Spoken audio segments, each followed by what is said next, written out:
and it was a lonely place.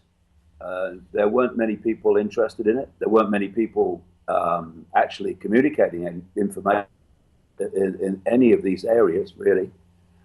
There was no alternative media as we have it today. There was nothing like. And I had to go looking for audiences. I went around the United States in 1996 for 3 months talking to nobody. People didn't show up. And then the first time I went around Australia, it was in the back of a little car, driving from and talking in the evening to the people that turned up, and it seemed an extraordinarily challenging task to get this other way of looking at the world out where people could see it. But what has happened over this last over a quarter of a century has been amazing, because now I went round Australia, not in the back of a car this time, a few weeks ago, and New Zealand. I talked to full theatres. I just gone around America, New York and Los Angeles and San Francisco, and seen the reaction. And more than that, I have more and more people on the street all over the world wanting to talk about this information. And that is a real indicator of just how far it's getting out there. Not just the people that come to the events, but people are aware of what you're doing. And not just that, but the kind of people. You know, a long time ago, it was a certain kind of a person who was looking at the world in a different way and asking questions. And the vast majority of people were not. But now, people, if you like, from within the system, people with smart suits and ties are stopping me in the street, and they want to talk to me about this information. So it's extremely encouraging, and I'm going to be very interested to see the response around Europe, given what's happened up to this point. And you know, the the signs are very good. I'm going to be talking in Italy and Romania very soon, after the Czech Republic, and the combined audiences of those two events will be 6,500, which is an extraordinary number. In a country, Romania, I've not been in before, but also to listen to someone talk for 10 hours, with breaks, of course, and lots of illustrations, but to talk for 10 hours on this information just is indicative that there is a change going on. I'm seeing it. People are looking at things they would have waved away and dismissed by reflex action before. It's very encouraging. Lots of challenging things going on in the world, all part of this plan that I've been uncovering and communicating, but still extremely encouraging compared with what it used to be like. All right, I have to jump onto the questions from your fans and followers in Czech Republic.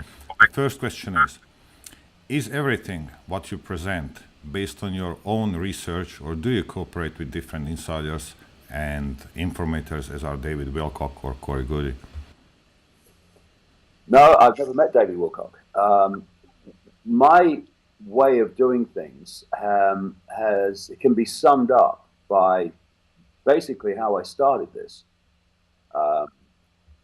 I didn't start it consciously. I'm going to do this. It basically came into my life. And to cut a long story short, through 1989, when I was a national spokesman for the British Green Party and a television presenter with the BBC in London, I had this feeling that throughout that year, when I was in a room alone, I wasn't alone.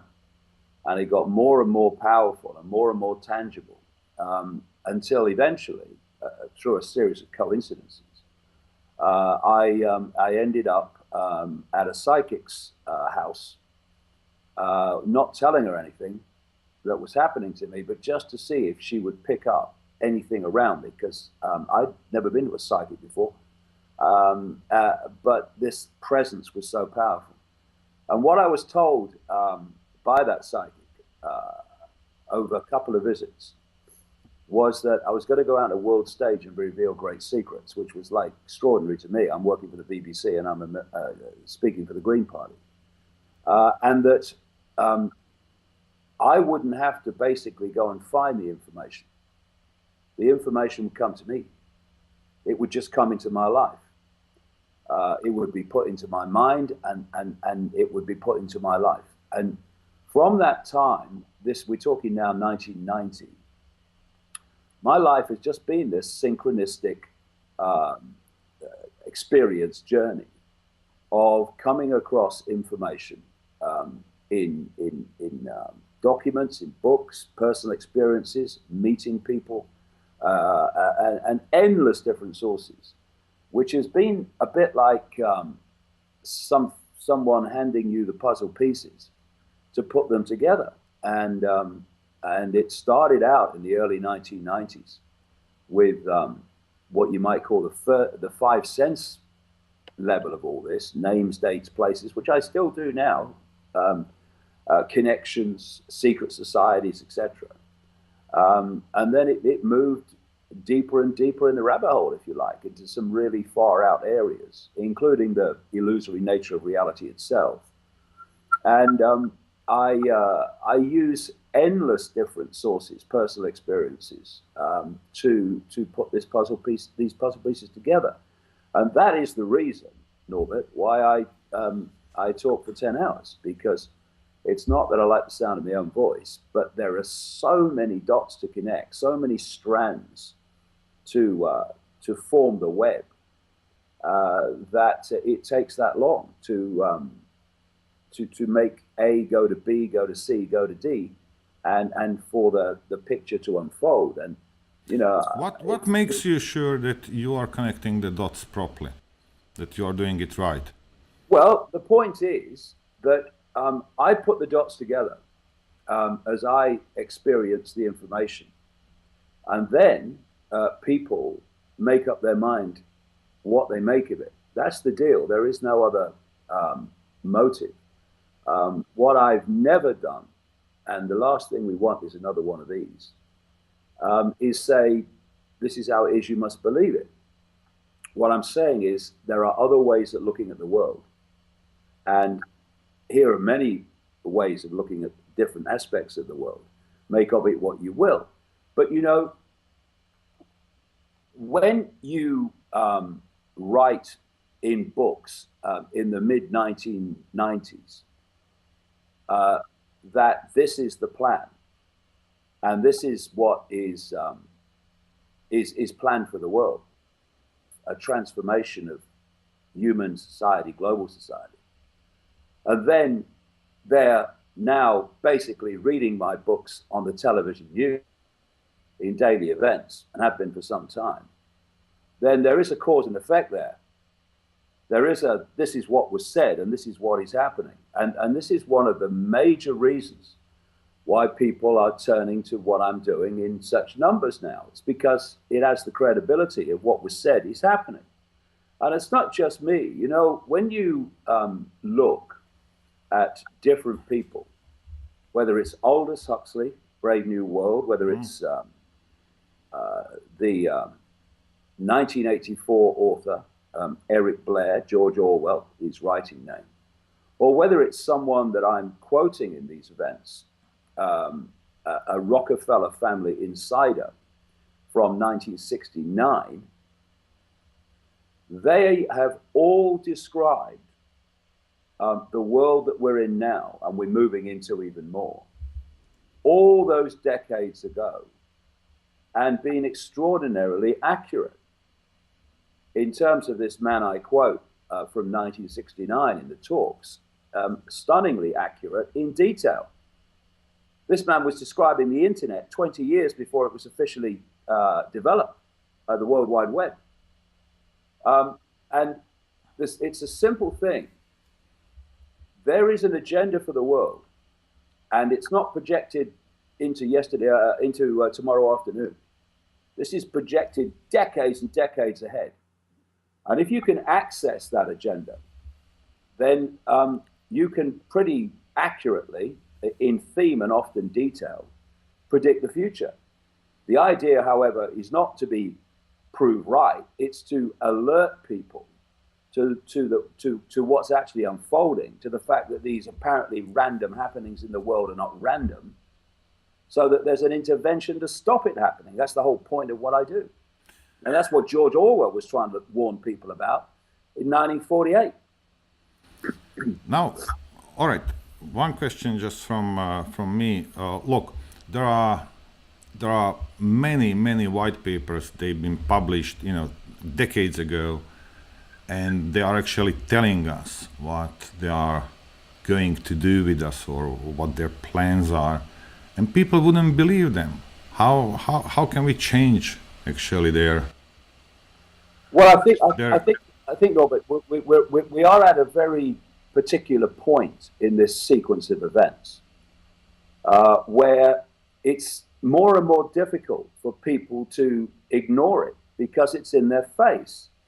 For instance, I've been writing for a long time and saying for a long time that the plan was to create a third world war by playing the West off against Russia and China to create a global conflict, because they always planned three.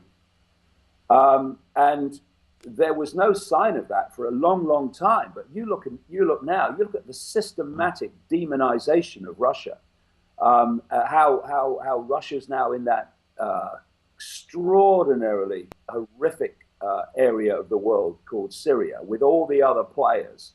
You've got the United States and Britain. They want to pick a fight. They want it to kick off. And the demonization of Russia is extraordinary.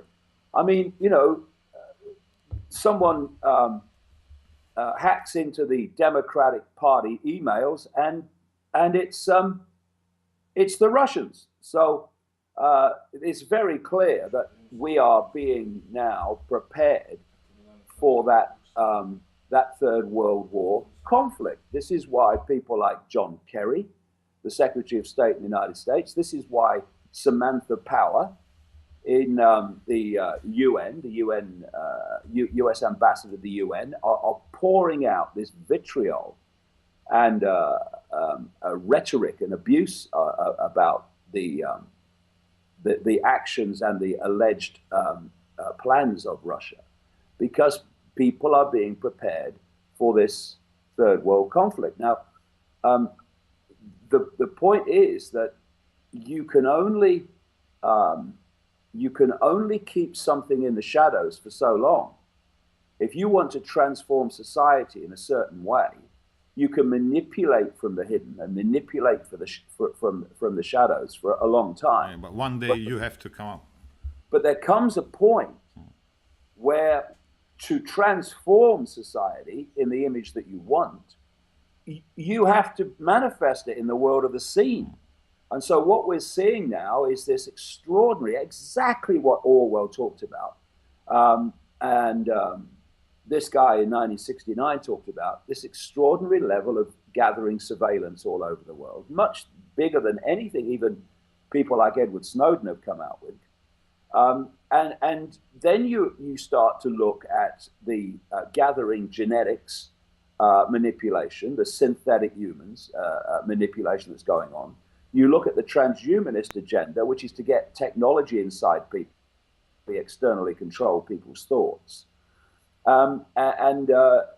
That, with all that, you're into the realm of Aldous Huxley and Brave New World, because the points I've been making over the years is that Brave New World in 1984 were not written from pure imagination. Both of those guys had access to what this projected agenda was.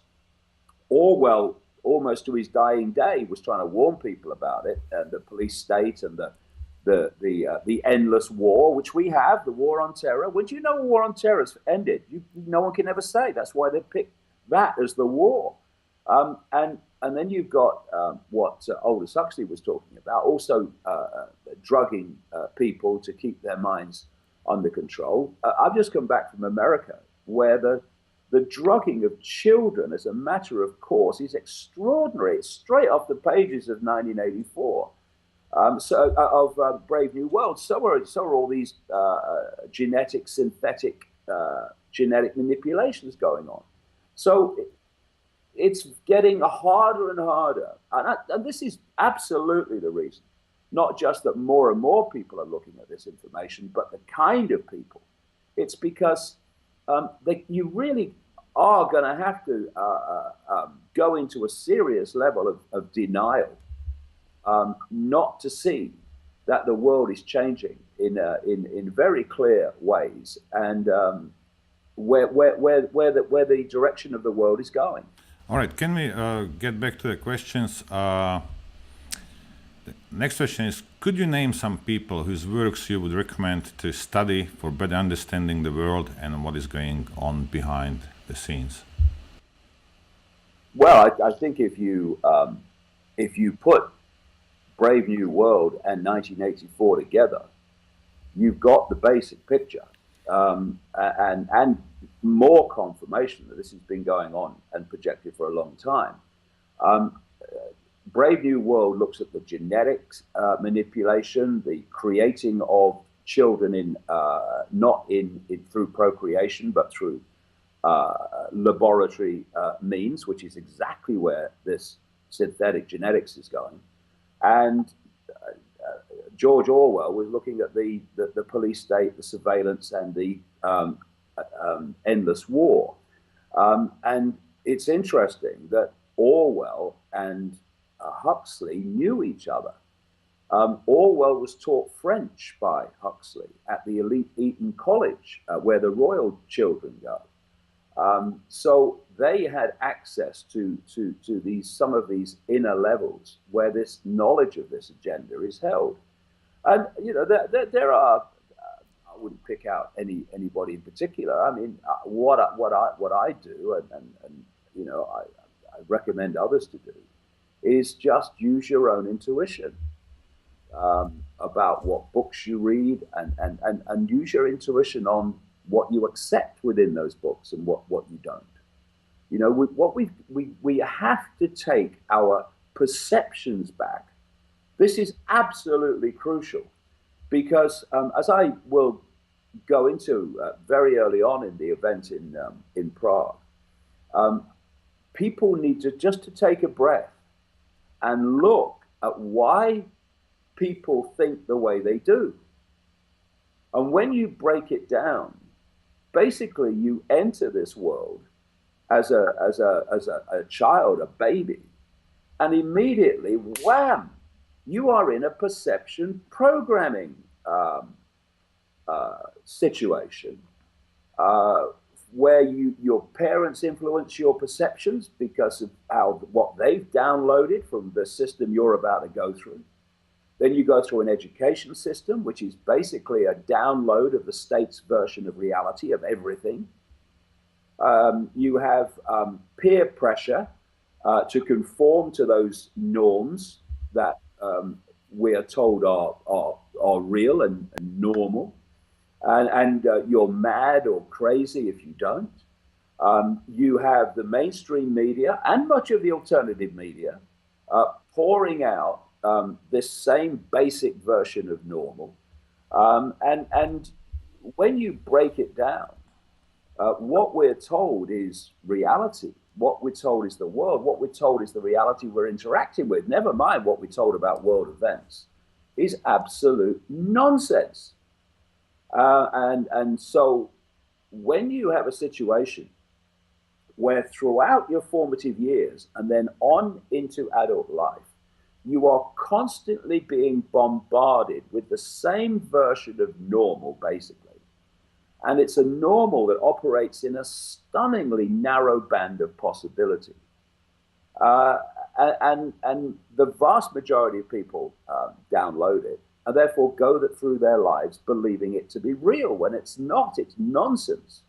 And this awakening that's happening now is that more and more people are actually looking at this normal, what I call the postage stamp normal, and they go, well, hold on a minute.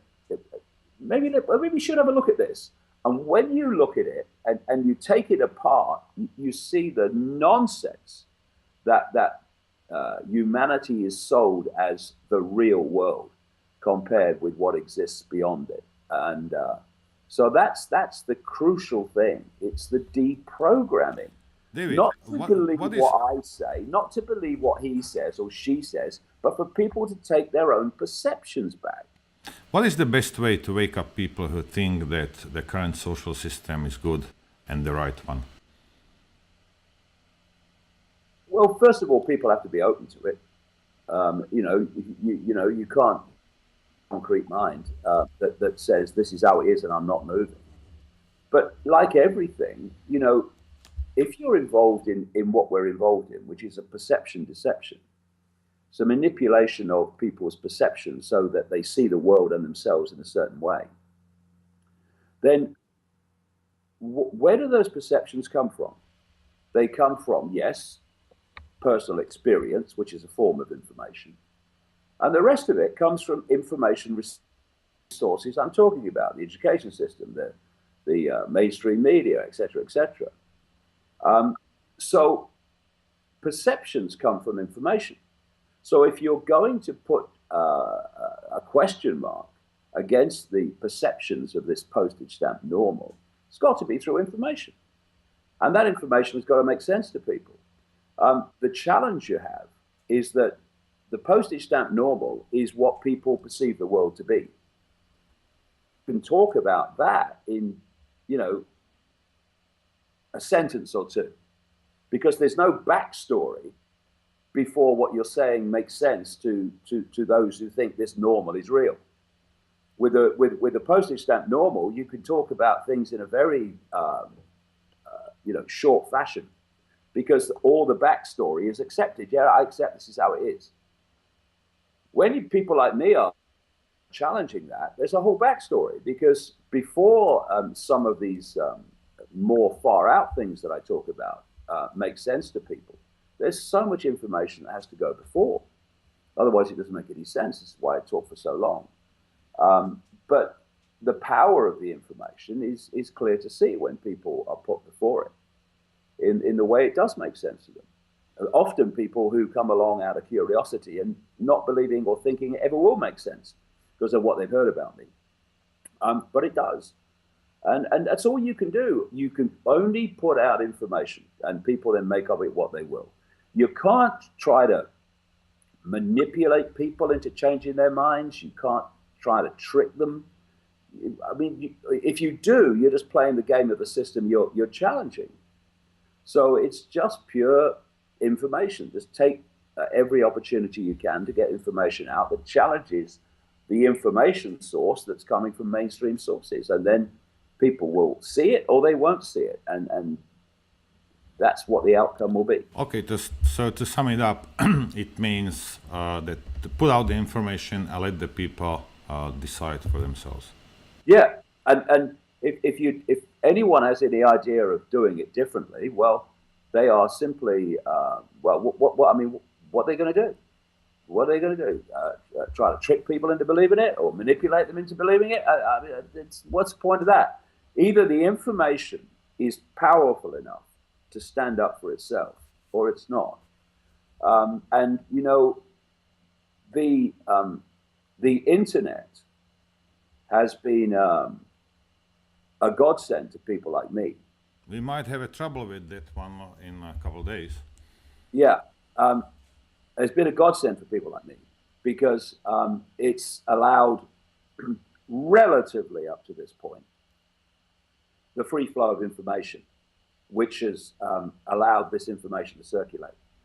However, when you look at the things that are now happening, then it's very clear that there is an unfolding agenda to start censoring that big time. And I was recently, actually just a few days ago, in Silicon Valley, south of San Francisco, where this transhumanist madness is actually being, it's the engine room of it in so many ways. And there you find Google, you find Facebook, and these internet giants. And they're not what they seem to be. There's an organization that is the technological development arm of the Pentagon called DARPA, one of the most sinister organizations on earth. And it is working hand and in glove with people like particularly Google, but also Facebook. Google is massively into this transhumanist agenda. And through its domination of search engines and through Facebook's domination of social media and the circulation of information that way, they are working to the same agenda as DARPA out of the Pentagon. And this explains what would otherwise be a very, very strange career move by a lady called Regina Duggan. Regina Duggan was the director of DARPA, which gives to the world things like death rays and so on, because they haven't got enough ways to kill people yet. And it also claims, DARPA, that it was the creator at the start of the internet. The internet's very important to them, but they want to keep the side of it that's good for them. They don't want to keep the side of it that's bad for them, and that's the free flow of information. So Regina Duggan, this director of DARPA, suddenly resigns and becomes an executive of Google. You go, right, hold on. Technological development arm of the Pentagon, search engine, that's a bit of a career move. But of course it's not, because they are working closely together on this transhumanist technological agenda.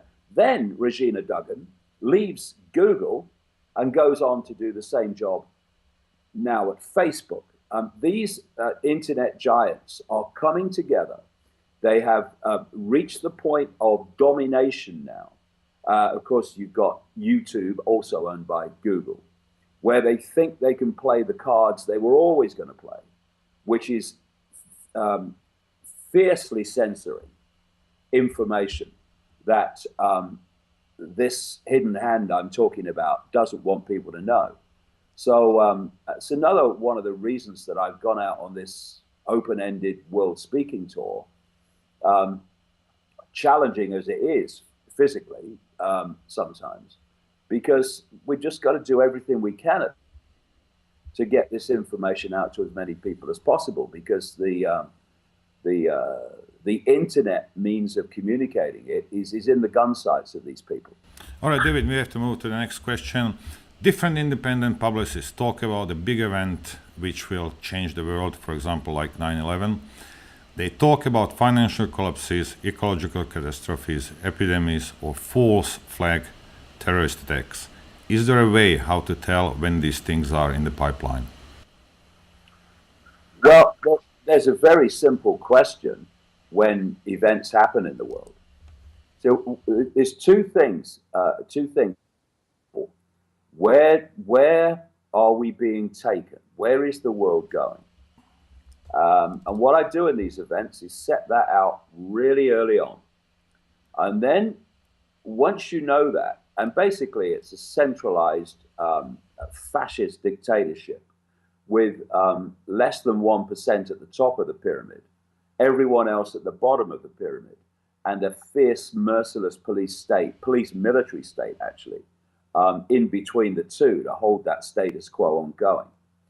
So once you've got that in mind, and obviously there's more detail, then it's a simple question when events happen, whether it's a terrorist attack, whether it's a banking crash, whatever it is, a war.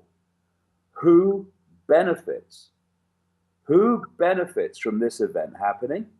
Who benefits from me believing the official story of these events and why they happened and who did them? And when you ask that question, who benefits in the light of these things, then again and again and again and again and again, and I can say it endlessly because that's how many times it's happened to me, you see that those who benefit from them are those that want to take this world further down the road to this structure I've just described, what I call the Hunger Games society. So look at what is happening every time there's a terrorist attack. There are more laws on surveillance. There's more laws on communication of information.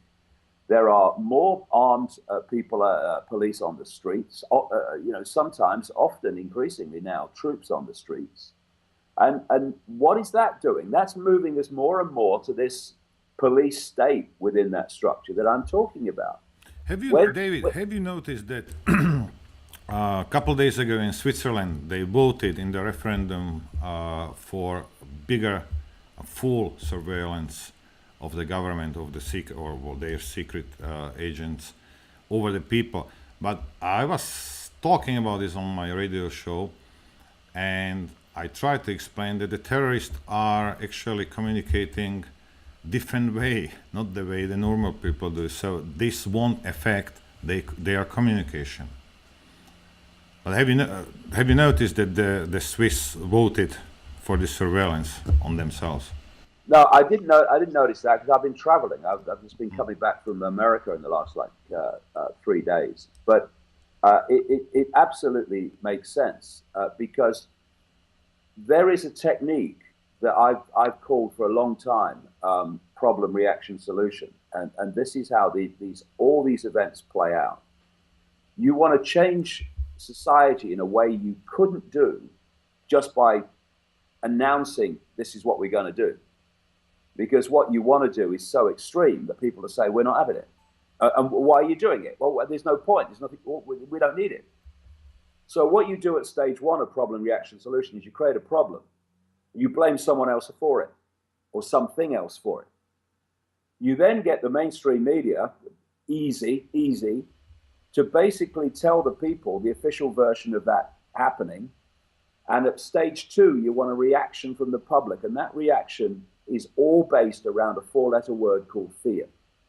Once you get people in a state of fear, they will give their power away to that which they think can protect them from what they've been manipulated to fear. So you've got your problem manufactured, you've got your reaction, fear and do something, and then you offer your solutions to the problems you've covertly created, which are to go on creating this structure of this Hunger Games society I talked about. So getting people in fear is crucial. It's all about fear. Of course, terrorist attacks, wars. The fear that it might happen to you. These are all psychological traumas that get people to give their power away. And what another area of this problem, reaction, solution that people need to be aware of is, I've been saying since 2008, that financial crash, which was fundamentally engineered and manipulated, was not the end. It was just the next stage. They want a massive financial crash, not least based on using the so-called derivatives market, which is worth apparently hundreds of trillions of dollars officially, but is worth next to nothing in reality. It's all a figment of the imagination. And of course, now we're facing this situation at the moment with the Deutsche Bank in Germany, which is getting itself in serious trouble. We could have a Lehman Brothers on our hands in Europe. And the idea is to create a financial banking crash and then deal with it in a different way. I described that structure a few minutes ago of the less than 1% at the top, the police state under that, and then the rest of the population. The rest of the population, when I say that, I mean basically the rest of the population. I mean people who think now that they're well off and they've got a nice house and money in the bank, and it's not really their problem. Well, it is, because if you're not in the less than 1%, they want what you've got as well. And so what we've seen in Europe increasingly, not least in the European thing, very, very significant in relation to finance. And that's the increasing replacement of the bailout response to banking crashes to the bail-in, where instead of governments giving money to banks to bail them out, which the public are then responsible for paying back, and so you have all the austerity justified Hunger Games society. Instead of that, after 2011 in Cyprus with the banking crash there, the European Union, and it's happening elsewhere around the world as I travel, I check these things everywhere at the time I go into another country. The bail-in, where instead of governments bailing out banks, the bank goes directly to the accounts of depositors and takes it to bail itself out. Because when you put money in a bank, even that's only in theory, but when you put money in a bank, you're just an unsecured creditor if the bank crashes. These are the things that people need to become aware of quick, because if we don't, then we'll see these events as random, we'll respond to them in fear, and we'll give our power away to respond to them to the very people who created them. And this thing will go on. Well, this did happen in Cyprus.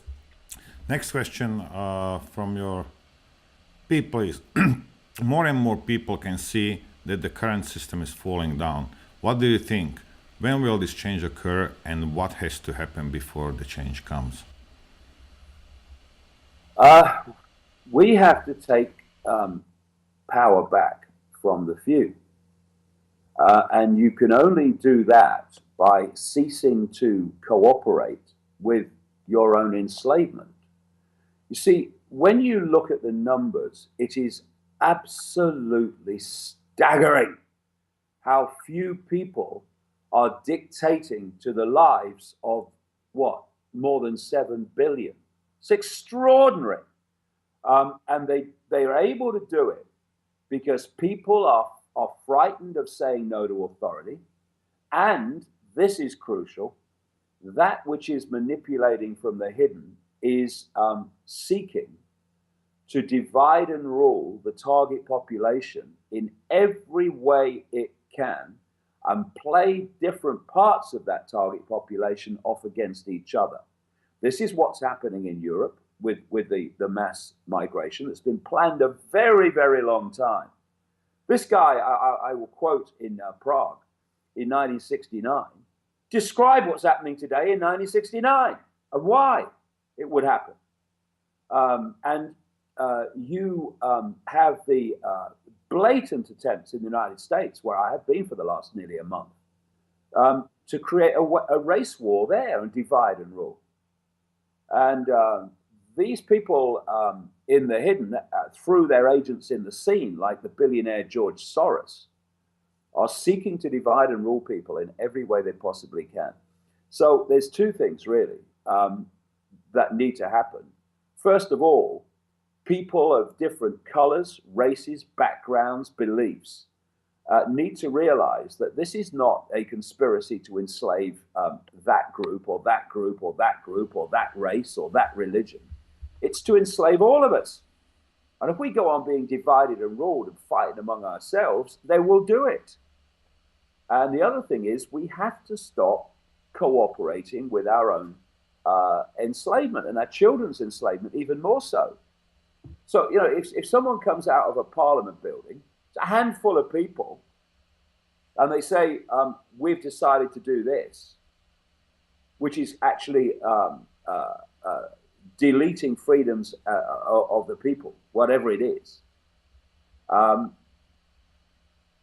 they can only impose that if the people say, well, okay, well, it's the law, so we better do it. What people have got to start doing en masse is saying, we're not doing that. We're not having this. This is not acceptable to us. We're not cooperating. And they have no chance. How can a handful dictate to a vast number of people that won't cooperate with a handful?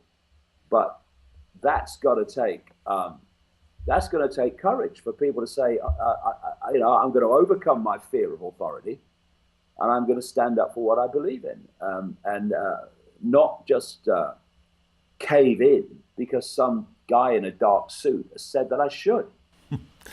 There will be a presidential election in the United States in November. People have noticed Hillary Clinton's poor health. Do you have an update or updated information about her health And does she use doubles for public appearances? Well, um, I've seen many elections in my life, but traveling around America in the last nearly a month, I mean, I mean, this this is a puppet show. This is a circus going on. You know, we've got 320 million Americans, and they've been given a choice because the way the system is rigged. They've been given a choice between a lady who I've been tracking since the mid 1990s. You know, I published a book in 1995 called "And the Truth Shall Set You Free," which gave chapter and verse of the background to the Clintons, including even then the size of the body count, the number of people who had things on the Clinton or had crossed the Clintons who were suddenly no longer with us. And that has gone on and on and on. At least 4 people connected to this outrageous scandal of the way the Democratic Party manipulated the candidacy to Clinton over Bernie Sanders. At least 4 people connected with that and exposing it are now dead. It seems you cross the Clintons and you suddenly have this overwhelming desire to commit suicide. And you've got this ordinary level of corruption with the Clinton Foundation, where she's supposed to be standing as the first woman president, the emancipation for women. And one of the biggest donors to the Clinton Foundation is the Saudi royal family. Yeah, they believe in emancipation of women. And then you've got, as you point out, this health situation. I mean, you know, it's widely talked about in America, but not by the mainstream media. Not by the mainstream media, except to discredit any idea that there's a problem. But she's clearly got some kind of brain function problem. And they hide it by saying she's got pneumonia or she's overheating. I was in New York. I mean, you know, I'm well known among my family for having a thermostat that doesn't really work that great. I don't like it very hot and I don't like it very cold. And New York, when I was there, was very, very hot, except on one day when it was just like an English summer's day. And that was the day, and I was very close to where it happened. That was the day that Clinton was supposed to have overheated and almost collapsed. Oh, she did collapse. Yeah, she did. And the idea it was overheating, of course, that didn't stand up. So they then came out with the pneumonia and all this stuff. But the thing about Hillary Clinton is that she is a representative of this hidden hand, absolutely down to her fingernails, her DNA. And thus, the reason they want her in, ideally, although Trump will do for them, is because she will not only do whatever they want, but she will do it with gusto and want to do it. No manipulation necessary. And her first priority, if she gets into the White House, will be to push on this series of events to World War III. She's already doing it in her election campaign. While I was out there, over and over, she will have Putin and Russia as the demon in her narrative, in her speech. And then you've got on the other side, you've got Donald Trump, who's supposed to be anti-establishment. Well, his whole career has been interacting with these establishment figures. And both of them are on their knees to Israel. So that's the Palestinians stitched up for another term. And both of them believe in increasing the bombing in Syria and creating what they call no-fly zones. Both of them say that. So then you have the chairman of the Joint Chiefs of Staff at the Pentagon this week on Capitol Hill saying that, yes, they could introduce safe zones, so no-fly zones, in other words, where only the US coalition can fly. So it's not a no-fly zone, really. It's a no-fly for people we don't like zone. But he said on Capitol Hill, this chairman of the Joint Chiefs of Staff, yes, we can have a no-fly zone, but it will mean going to war with Syria and Russia. So Clinton's the one they want, but Trump's perfectly acceptable to them. Now, speaking of the censorship and speaking of Hillary's health, I don't know whether you know about it. On Monday, Michael Savage, and God bless the guy, I like him, he was taken off the air, 400 affiliates in the United States, because of him talking about Hillary's health. Have you heard of it? Yeah, I caught that. I caught that story just before I left Los Angeles.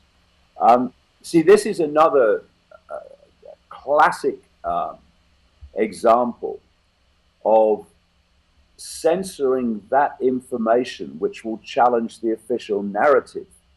And this censorship is increasing all the time for a very simple reason. The alternative media, in all its different facets and forms, has started to seriously impact upon people's perceptions. And they're terrified of what's been happening. Thus, they want to shut down anybody who's going to tell anything that will put the official narrative in question. And the official narrative that she doesn't have a health problem is I'll tell you from talking to Americans, traveling around America and just chatting in airports and stuff like that. They know, the vast majority of them absolutely know that she has a serious health problem. But what you've got there, and this is the way it's been played, when I talk to people about why they're voting for Clinton, they say invariably, not everybody, of course, but invariably, because she's not Trump. Why are you voting for Trump? Because he's not Clinton. And you know, of all the elections I've ever seen, the number of people that in that country that want neither of them is ridiculously high. So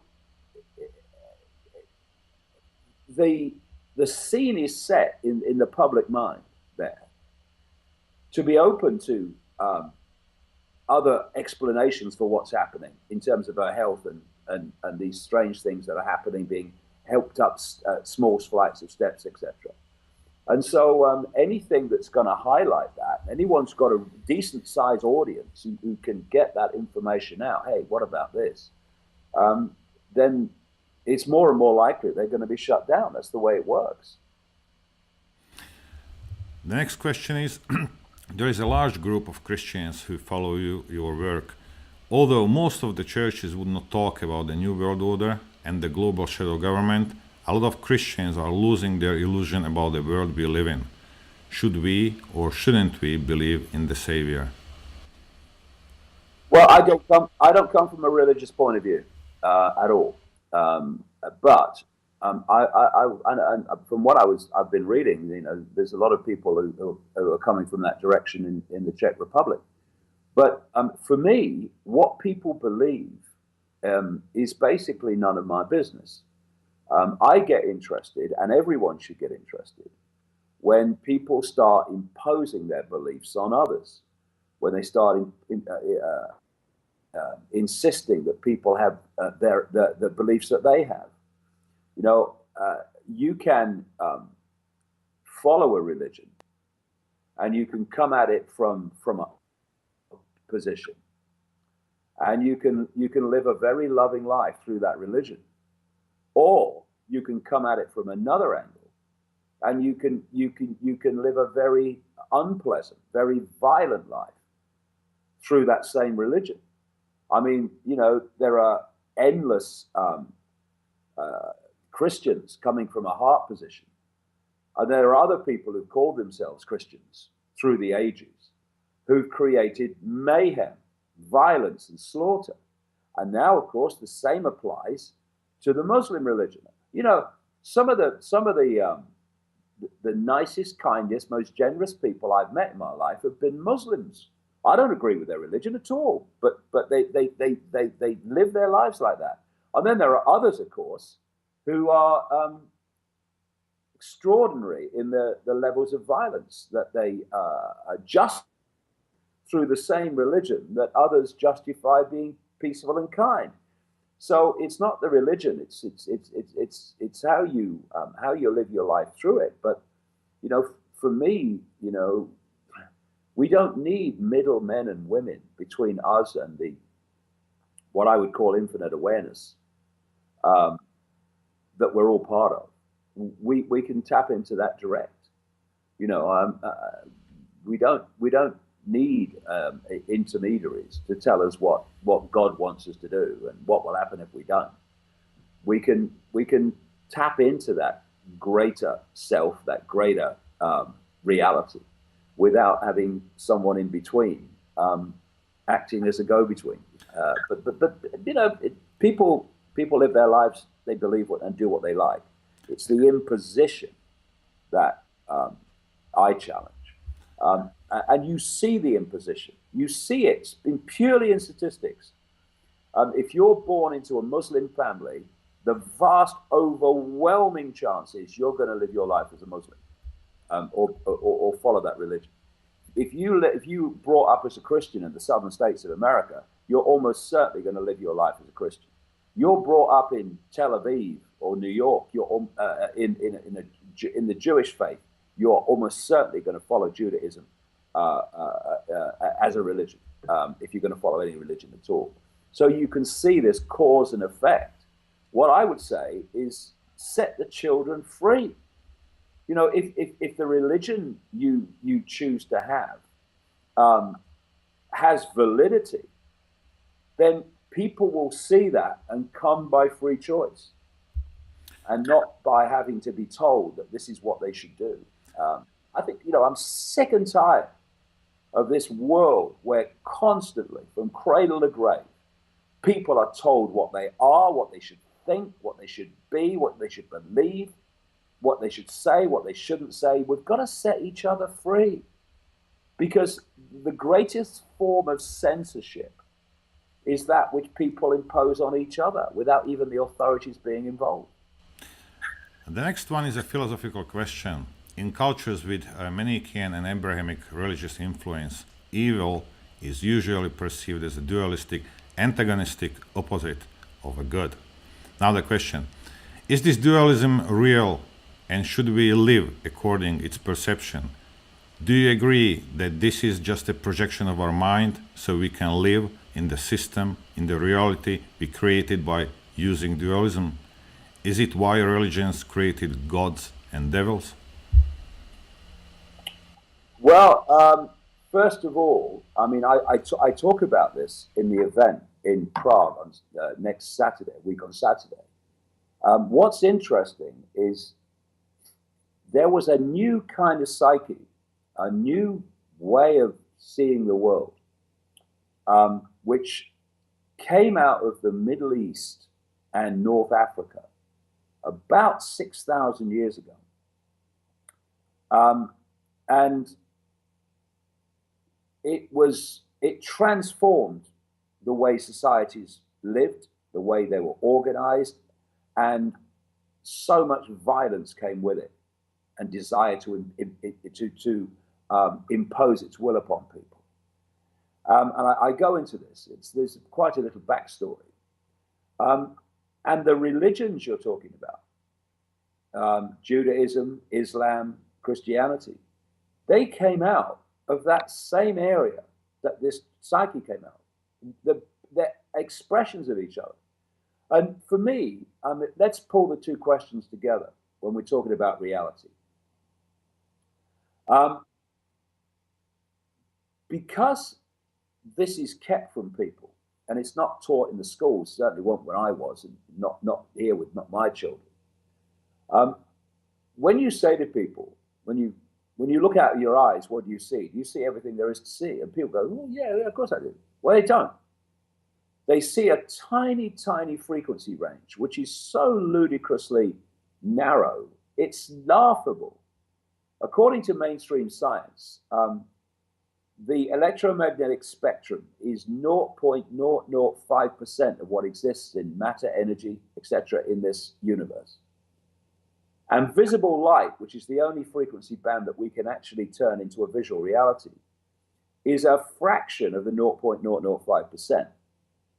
Within that visible light band, the planet that we think we're on is, according to mainstream science, compared to the projected size of the universe, equivalent to 1/100000th of a pinhead. And yet, inside 0.005%, inside a billionth of a pinhead, there is this belief that all we need to know is between the covers of a single book, whatever religion it may be. And the myopia of that is staggering, stunning. And beyond this frequency band we can see is infinity, an infinity of awareness, infinity of consciousness, infinity of realities very different to this one. And so what, I mean, personally, I've been calling it for years, religion, the greatest form of mind control ever invented, because religion is, it is a state of induced myopia, a state of an induced sense of extreme limitation. Because this is what this postage stamp consensus I talk about, this real world normal is all about.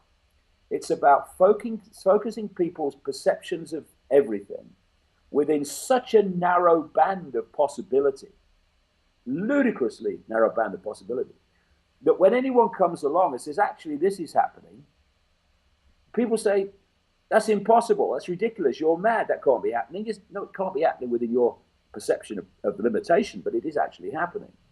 And religion has played a major part in putting people in these states of myopia, where anything beyond them is dismissed, and people have, how many people through the centuries have been burned at the stake, beheaded, whatever, right up to present day, because they had a vision of possibility that was outside the covers of a single book. That's got to change. All right, David, second to last. Because if they don't, then this is going to go on. Second to last. David, what is your biggest personal wish in today's world? That people love each other. That people realize that the perceptions we have of being apart from everything and apart from each other is just an illusion of the decoding process of the human mind, the human, what I call biological computer. There has been throughout the ages, right to present day, this recurring theme, and quantum physics has delved more and more into this area now, of everything being one field of energy, one field of awareness, one field of consciousness. And we are points of attention within this awareness. This point of attention is called David Icke. That point of attention is called Norbert. But with the same consciousness, the same infinite awareness, having different experiences. What happens within the illusory realm of the five senses is that the way they decode reality, this holographic, illusory, physical reality, is that everything's apart from everything else. And once you have that perception of everything, then the potential for divide and rule and playing off the parts to control the whole are infinite. Once you go to another level of awareness, where you can see that everything is just an expression of the same consciousness, then this potential for divide and rule and playing people off against each other is massively reduced. And if you expand enough, then it's deleted. And it's no accident that this world is run as if it's solid, as if this world is real, as if everything is apart from everything else. This is how science looks at the world, quantum physics apart. It's how medicine looks at the world, politics, the media, all of it. And thus, the laws and the way that human society interacts and the way it's organized is based on a fundamental delusion and misunderstanding of the very reality we're experiencing. And through the ages, when people have come to the fore, called seers or thinkers outside the box, etc., when they've come and spoken about this, the fact that reality is not how we think it is, they've always been jumped upon by authority. This authority doesn't want people realizing we're all one, doesn't want people to realize that. I mean, how do you sell arms? How do you make arms? How do you use arms when you know we're all one? But if you can persuade people that your genetic line or your religion is somehow more special than everyone else, and they're not like you, and they're evil and all that stuff, then people can justify to themselves these horrors that they do. When if we just realize that actually we're just different experiences of the same awareness experiencing itself, then we can start to realize that all this fighting, all this conflict, all this desire to get one over on someone else is all a nonsense. It's all a delusion. Because, you know, if we work together, there'd be no hunger, there'd be no one homeless, there'd be no one cold. None of these things are necessary. They happen because of the way the system's structured, and it's systematically structured to bring about that society. And it's very simple. We want to change the world to something better. We better change to something better. Because if we don't, the world ain't going to change. Because the world is merely a collective expression of the state of human consciousness. I do agree with you that we have to really change before we want to change the world. The last question is, as a part of your worldwide wake-up tour, you will be live at Lucerna in Prague, Czech Republic on 8th of October 2016. What can people look forward to comparing it